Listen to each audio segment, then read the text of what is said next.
Jason Tatum saves the Celtics. They win an ugly one over Toronto, but I think that's just something we're going to have to get used to. It's all right now on the Locked On Celtics podcast. Thanks to Blockbuster Brand, it's holiday season. Drop Drew in the mix, and 3 from KP. No, we not on the Knicks. Flushing competition like Al on Giannis. Juice and Big Juice, still Beantown's finest. Banner 18 going up in the rafters. Watch the C's game in Locked On after. Corrales on the breakdown. Clutch like a tip from D. White on the breakdown. John on the mic, documenting domination. Matter pen a back bay, it's all C's nation. Raina J's how we started, raising business, how we finish. Locked On Celtics pod, home of the winners. Peace.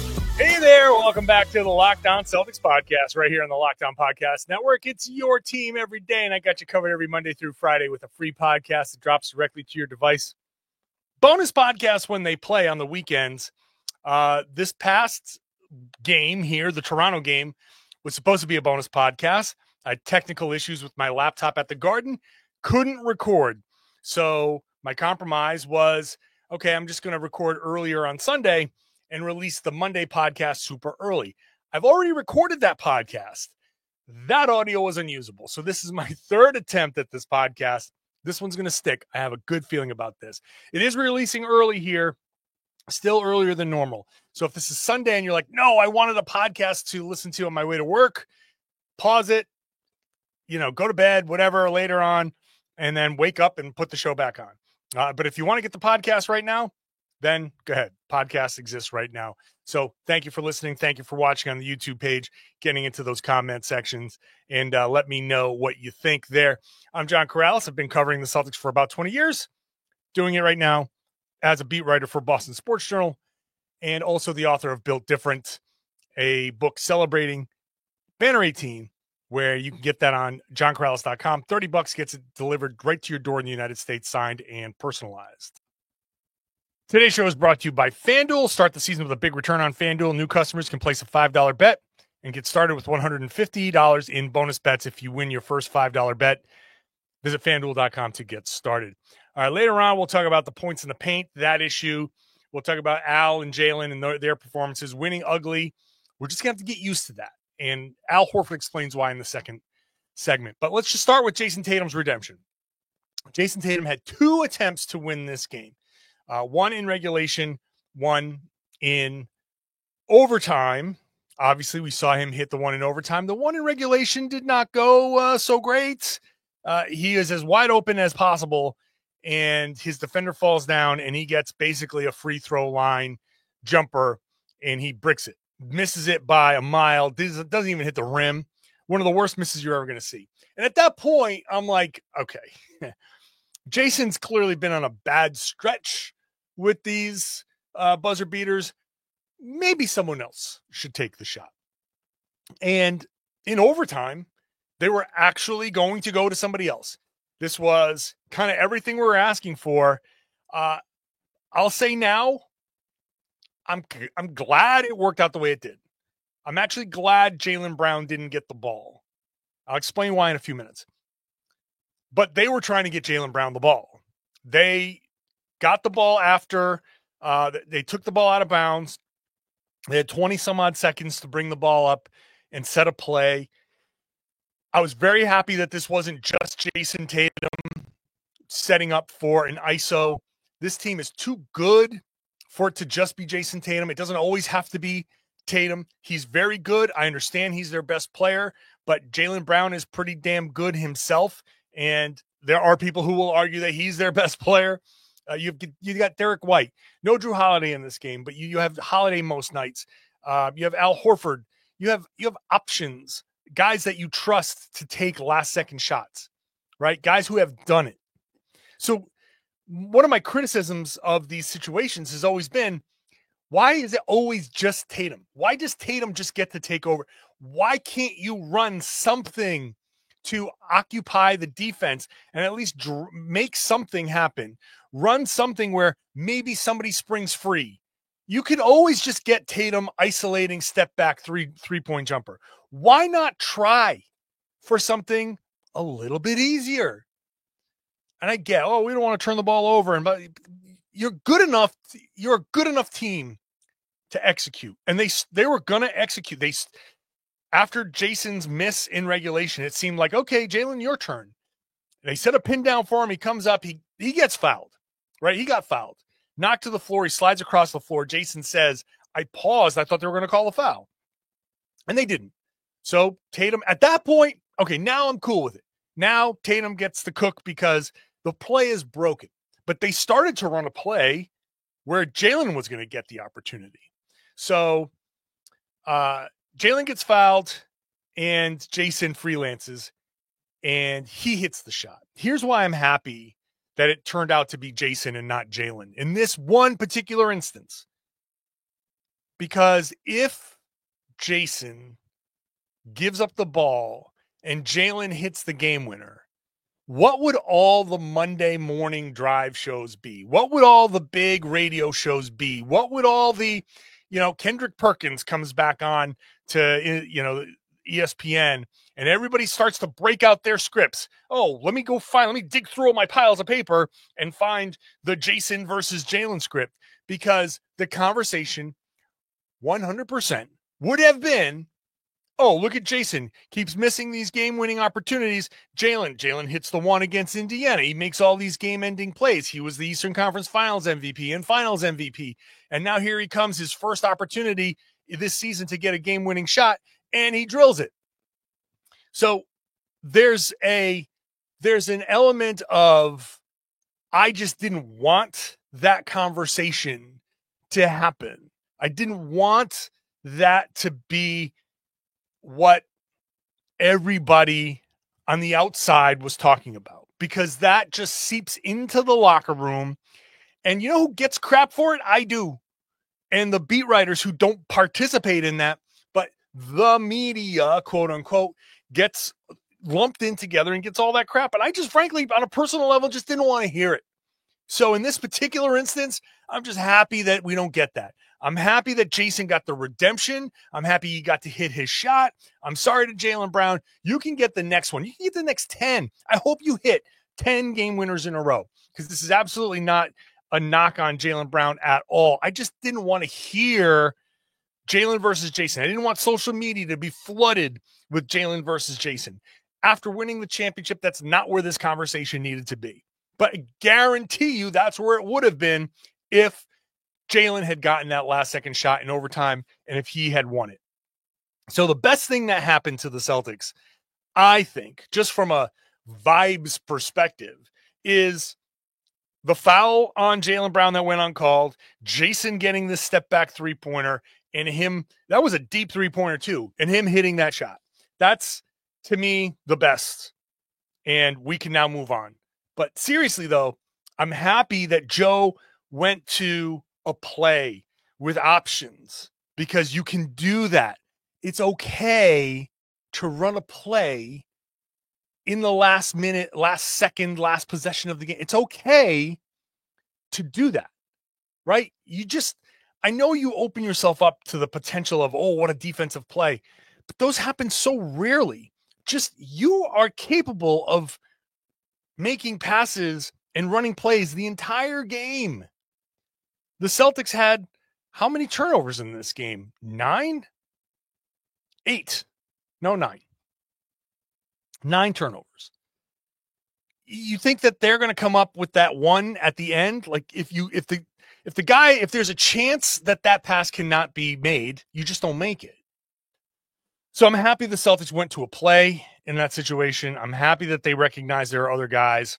Now let's just continue that moving forward. But good on Jason for winning that game. They won it ugly, but winning ugly is going to be, I think, part of the plan, part of how it goes. Not part of the plan, but part of how it goes with the Celtics. And I think it's just up to us to just say, okay, we got to accept it for now, because it might not change for a little bit. I'll talk about that when I come back. Today's show is brought to you by BetterHelp. I've been pretty open about my therapy journey. I think it's been really great for me. I think it's made me a better person. And so, but it's tough to admit maybe that, I could use something like this, a little bit of help. BetterHelp is designed to make things a bit easier. It's convenient, it's flexible, it's suited to your schedule. You don't have to go searching for a therapist. And the worst is you finally find somebody and it doesn't work. And now you've got to go through that whole process again. But here at BetterHelp, that's a much better experience because you go to betterhelp.com/LockedOnNBA. You fill out a brief questionnaire. They match you with a licensed therapist. If it doesn't work, if it doesn't click, you switch, no additional charge. You find somebody else that you're matched with, and you can keep going until you find somebody that works for you. So that is very, very helpful. BetterHelp.com/LockedOnNBA. You get 10% off your first month, and you get an opportunity to get some things maybe off your chest, whatever it is. BetterHelp, HELP.com/LockedOnNBA. Thank you for making Locked On Celtics your first listen every day. Go check out our new newsletter. It's the Locked On Celtics Daily Newsletter, one stop for ultimate team and league coverage delivered right to your inbox. Sign up for free at LockedOnDaily.com. That's LockedOnDaily.com. And start your day with the all-new free Locked On Celtics newsletter. So the Celtics won this game ugly. The Toronto Raptors are not a good team. They're decimated by injuries. They lost Bruno Fernando in the middle of it. They are just the worst, one of the worst defensive teams in the league. But they are a try-hard group. They will continue to work. They will never really quite give up. They are going to make it difficult for you if you let them. And the Celtics let them. Maybe it wasn't 100% an effort thing, but the focus, I don't think, was there. I don't think the Celtics took the Raptors very seriously, and it showed. And it showed with a lot of early layups. We'll talk about points in the paint again later, but there's something to be said about the lack of focus for the Celtics and the winning ugly. And yeah, I think there is a challenge here of being the champs, coming back, and maybe a couple of the early blowouts put them in a position where they have maybe eased up a little bit defensively, and they are allowing some stuff that they didn't allow before. Maybe they're just not 100% engaged, and maybe the return of Kristaps Porzingis fixes things, which makes it, to me, much more likely that this is going to continue until he gets back. Because think about it. If you're at work, right, you're dealing with the extra workload from somebody who's out on maternity or paternity leave, someone who's out on a vacation or a medical thing.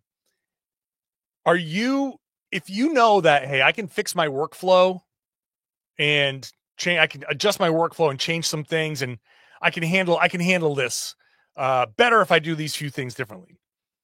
Or are you going to wait for that person to come back and try to do things the way you've always done them? And when that person comes back, it's going to be fixed. I think a lot of people, understandably, would just say, you know what, I'm not changing my thing, because if I show I could do all this stuff, they're just going to give me more stuff to do. I'm going to keep doing my thing, and this will just continue to be a problem. I'm just going to wait for so-and-so to get back from, being a parent and come back to work and let them handle it. There's a natural kind of like, I don't want to change who I am, what I do, because I know what I do and who I am works when this person is here. And I think with the return of Kristaps Porzingis, there might be a little bit of that happening on the perimeter. Now, there's also an adjustment to how the Celtics are playing and how the league is playing.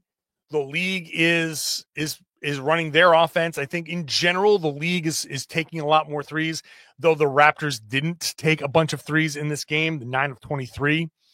But the league's offenses are running differently.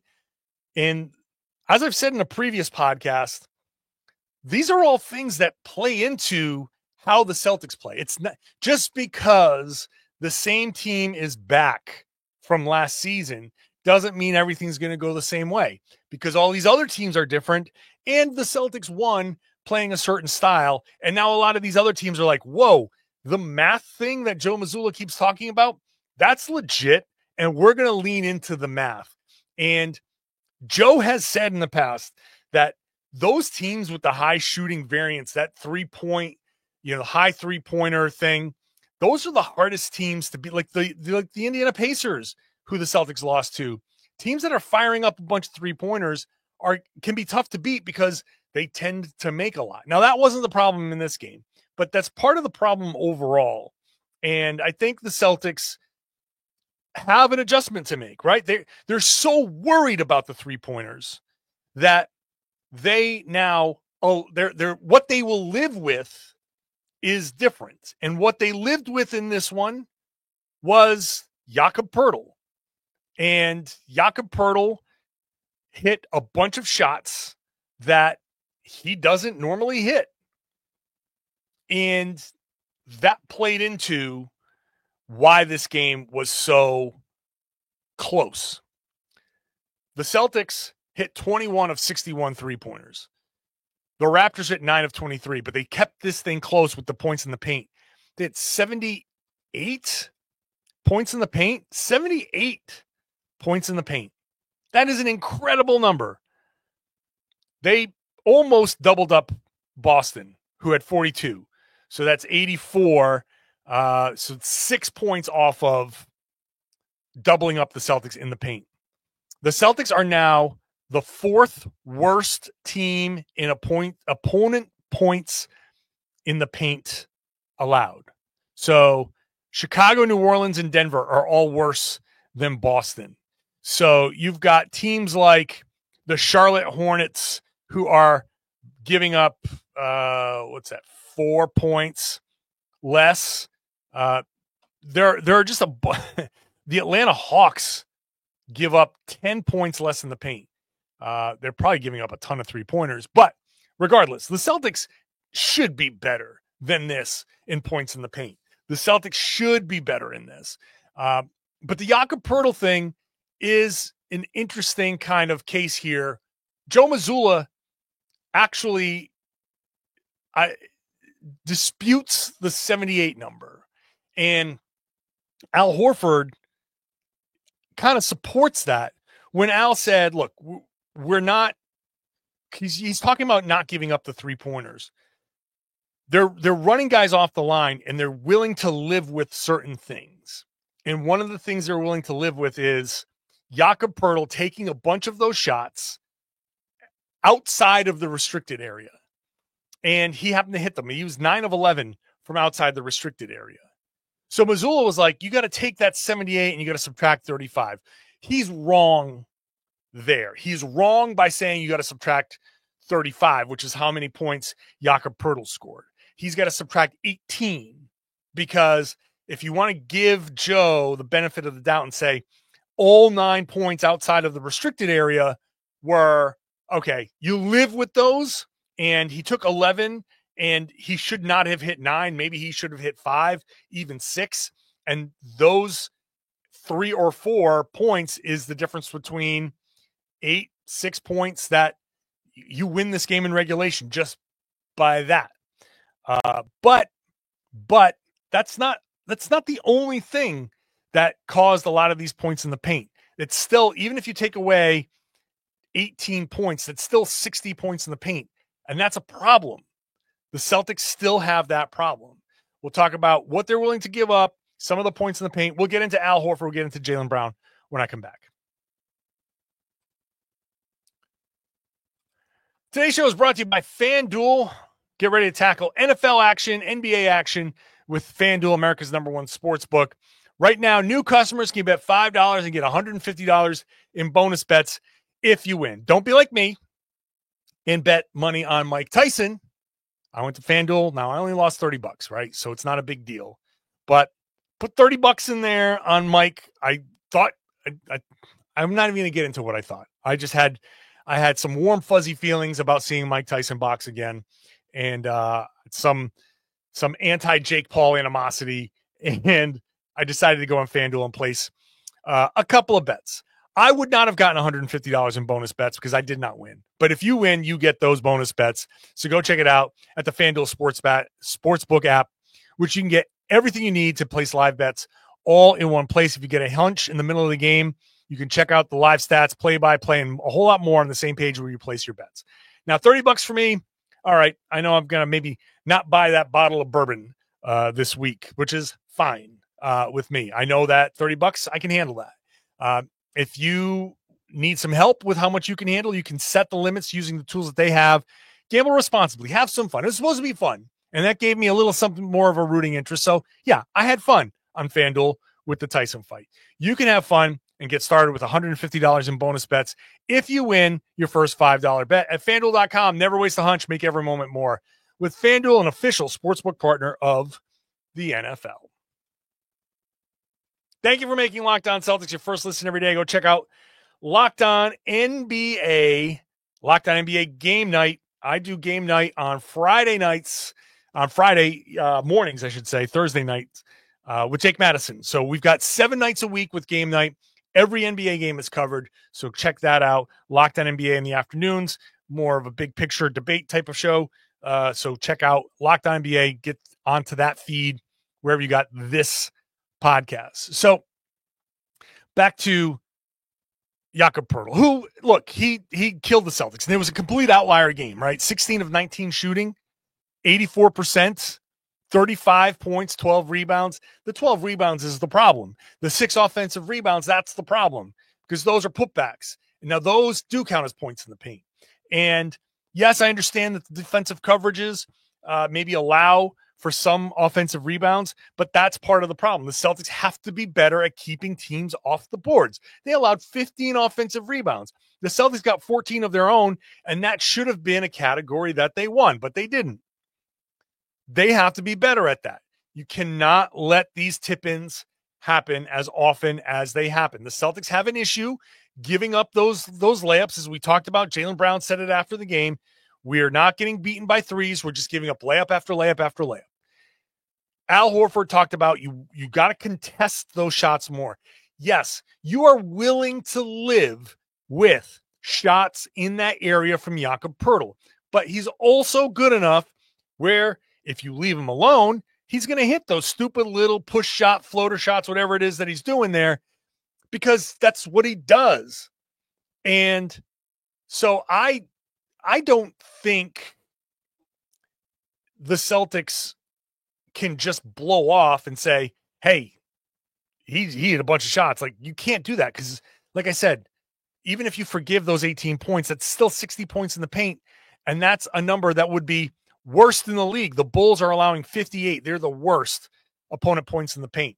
Allowing 60, that's pretty bad. You cannot be compared to the Bulls in any statistical category defensively. I'm sorry. That is unacceptable to me.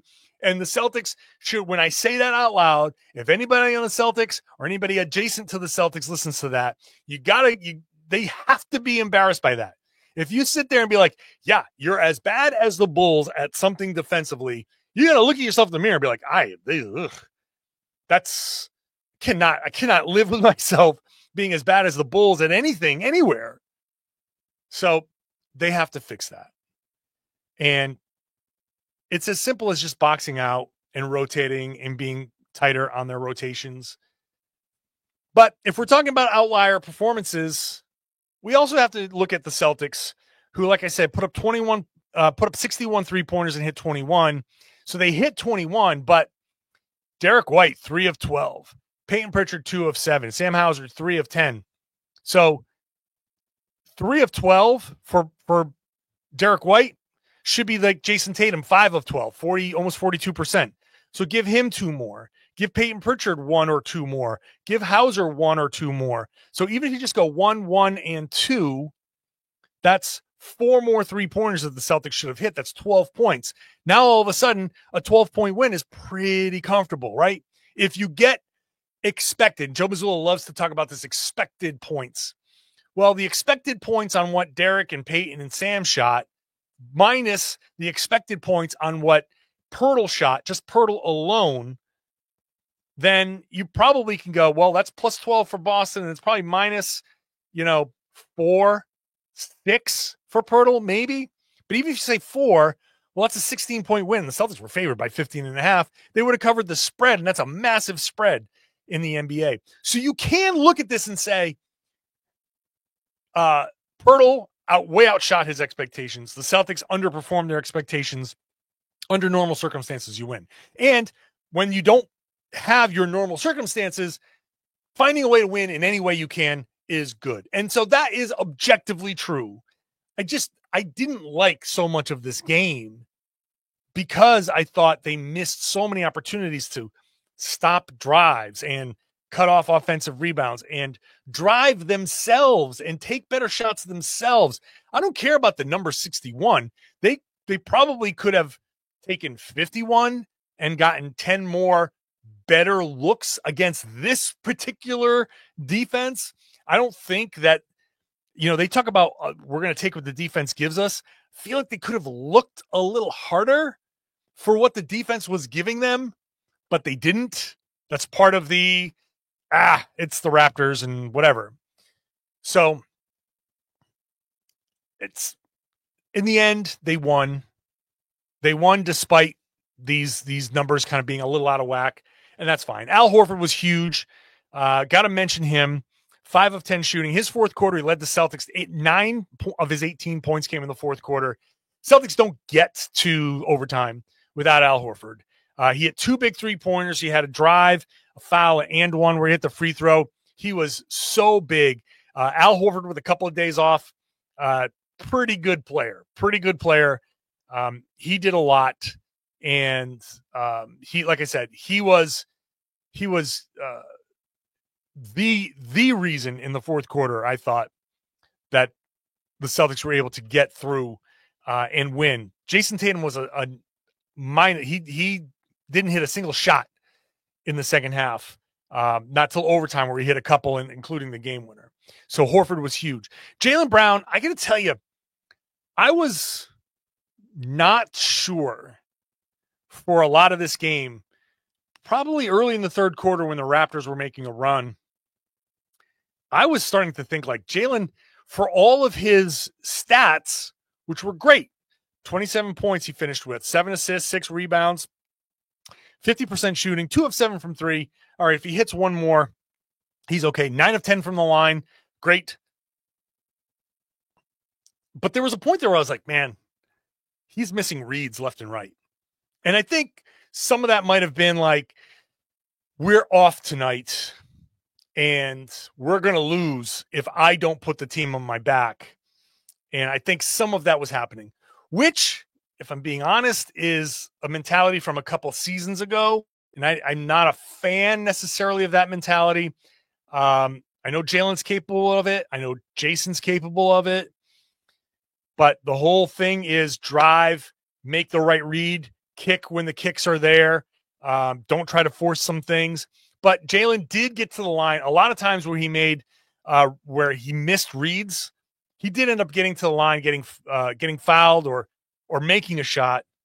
So it's one of those not ideal, but he ultimately, I think, had ended up being a really good performance. Like, can't argue with the results in a lot of ways. I think that his stat line very easily could have been 24 points, 11 assists, and just a little bit, maybe that would have been enough to get a couple more 3-point makes and finish this off in regulation. But regardless, he did hit some tough shots. He did make some, get some tough drives and draw some fouls, and maybe more. The Celtics needed some more of those types of plays. But I thought Sam Hauser made a nice impact. He had 14 points. He was a team high +8, even though he didn't shoot well. 5 of 12 overall, 3 of 10 from 3. You hit one more 3-pointer, now you're a 40% 3-point shooter. So I'm not going to get too worked up over a couple of misses. I thought he played great defense a couple of times. And let me just give Jaylen a shout out when I'm talking about defense. The blocked shot at the end of regulation, I think it was at the end of regulation, to give the Celtics an opportunity to get that. That was a monster defensive play. Like Jalen did buckle down and make some really great defensive plays when they needed him to. So I want to give him full credit. I sound like I'm not giving him the credit, but he made a lot of plays the Celtics needed. I thought he had a good game overall. But again, Hauser had a couple of great defensive plays where challenging the shots. Like the +8 actually makes sense for him. Pritchard missed a couple of shots. I thought he generally played pretty well, but he had an off shooting night.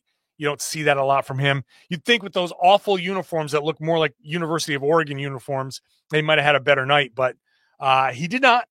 And that's, the Celtics, hey, they get the win. And that's all that matters. Really, when you look at it, the Celtics are 11-3, right? They've won 78.5% of their games. They are on an incredible pace.